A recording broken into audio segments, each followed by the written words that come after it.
สวัสดีครับ ถ้าข้อมูลที่เรากำลังจะคุยกันวันนี้มีประโยชน์ อย่าลืมกดไลค์เป็นกำลังใจให้พวกเราด้วยนะครับ วันนี้เราจะมาเจาะลึกการแถลงข่าวล่าสุดจากทำเนียบข่าวนะครับ เมื่อวันที่ 19 มิถุนายนที่ผ่านมา โดยคาโรไลน์ ลิวิตเลขานุการสำนักข่าว มีหลายเรื่องเลยครับที่น่าสนใจ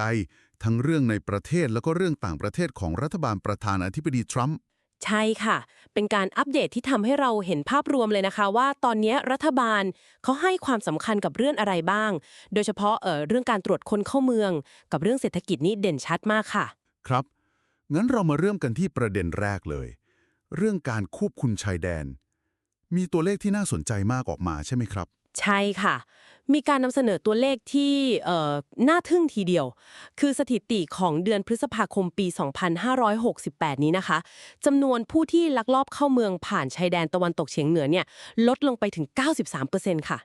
93%เลยเหรอครับ ค่ะ เมื่อเทียบกับช่วงเดียวกันของปีก่อนหน้าสมัยรัฐบาลไบเดนนะคะ แล้วที่สำคัญคือเขาเน้นย้ำเลยว่า ในเดือนพฤษภาคมที่ผ่านมาเนี่ยไม่มีผู้ลักลอบเข้าเมืองแม้แต่คนเดียวที่ถูกปล่อยตัวเข้ามาในประเทศเลยค่ะ โห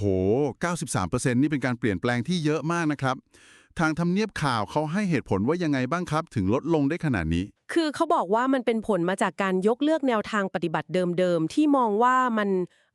ค่อนข้างหลาหลวมอะค่ะแล้วก็กลับมาบังคับใช้กฎหมายอย่างเข้มงวดจริงๆจังๆตัวเลขนี้ก็เลยถูกนำมาเสนอเหมือนเป็นความสำเร็จในการปฏิบัติงานนะคะ เข้าใจครับ แล้วนอกจากเรื่องการควบคุมตัวเลขคนที่เข้ามาแล้ว มีแผนอื่นๆ เกี่ยวกับการเข้าเมืองอีกไหมครับ มีค่ะ มีการประกาศแผนปฏิบัติการเนรเทศที่เขาบอกว่าครั้งใหญ่ที่สุดในประวัติศาสตร์เลยนะคะ ครั้งใหญ่ที่สุดเลย ค่ะ โดยจะพุ่งเป้าไปที่กลุ่มผู้ลักลอบเข้าเมืองที่เป็นอาชญากร โดยเฉพาะในเมืองที่เรียกว่า sanctuary cities หรือเมืองลี้ภัยนะคะ อ๋อ เมืองที่มีนโยบายไม่ค่อยร่วมมือกับส่วนกลางเรื่องคนเข้าเมืองใช่ไหมครับ ประมาณนั้นเลยค่ะ แล้วประเด็นนี้มันก็ไปเชื่อมโยงกับเรื่องสวัสดิการด้วยนะคะ เชื่อมโยงยังไงครับ คือเขามีการพูดถึงร่างกฎหมายเศรษฐกิจฉบับสำคัญ ที่เรียกว่า One Big Beautiful Bill นะคะ ครับผมได้ยินชื่อนี้อยู่ ค่ะ เป้าหมายส่วนหนึ่งของกฎหมายนี้ก็คือการนำผู้ลักลอบเข้าเมือง ที่เขาระบุตัวเลขไว้ประมาณ 1.4 ล้านคน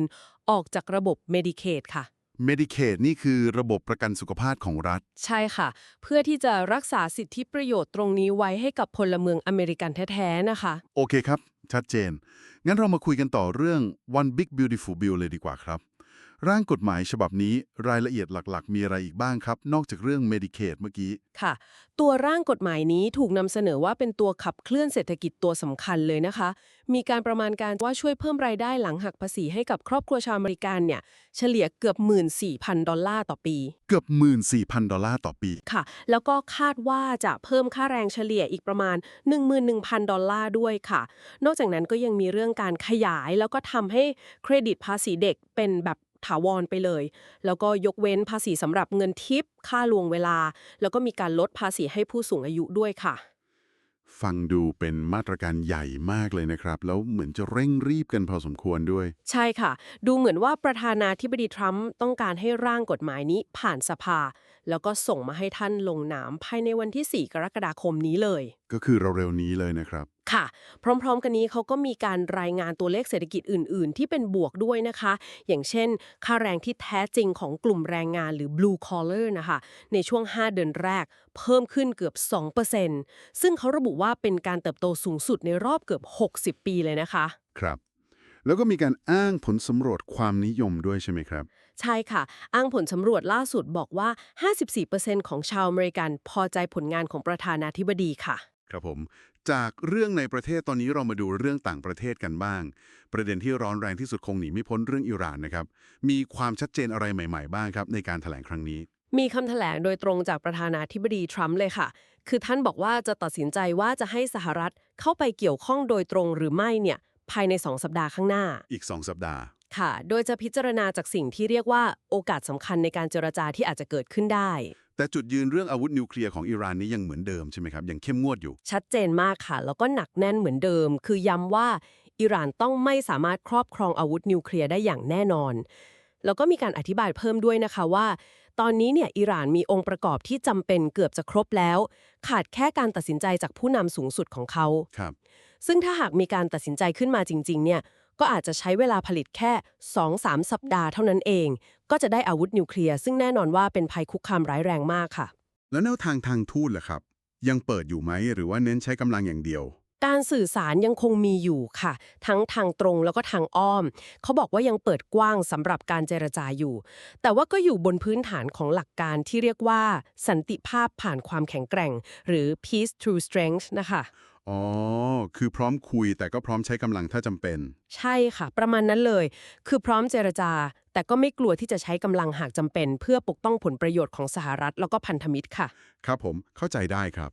อีกเรื่องหนึ่งที่ก็น่าสนใจไม่แพ้กันคือเรื่อง TikTok ครับเห็นว่ามีการขยายเวลาการบังคับใช้คำสั่งแบนออกไปอีก90 วันทำไมถึงเป็นอย่างนั้นครับค่ะเหตุผลทางการที่เขาให้ไว้ก็คือเพื่อทำตามสัญญาที่เคยให้ไว้นะคะว่าจะพยายามให้แอปเนี้ยยังคงอยู่ได้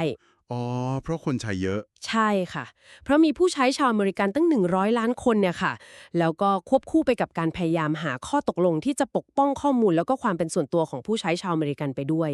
การขยายเวลาก็เหมือนกับให้เวลามากขึ้นในการเจรจาหาทางออกที่เหมาะสมนะคะค่ะทั้งหมดนี้ก็ดูเหมือนจะสะท้อนแนวทาง America First ที่เป็นหลักการสำคัญของรัฐบาลชุดนี้นะคะทั้งในเรื่องภายในประเทศแล้วก็เรื่องเวทีโลกเลยค่ะ ใช่ครับก็น่าคิดนะครับว่าภายใน2 สัปดาห์ข้างหน้าเนี่ยการตัดสินใจเรื่องอิหร่านจะเป็นไปในทิศทางไหนแล้วมันจะส่งผลกระทบต่อสถานการณ์โลกยังไงต่อไปอันนี้คงต้องฝากให้ติดตามกันต่อนะครับสำหรับวันนี้ถ้าท่านผู้ฟังมีความคิดเห็นอย่างไรเกี่ยวกับประเด็นเหล่านี้ลองคอมเมนต์แลกเปลี่ยนกันได้นะครับและถ้าไม่อยากพลาดการวิเคราะห์เจาะลึกแบบนี้อีกก็อย่าลืมกดติดตามช่องของเราไว้นะครับ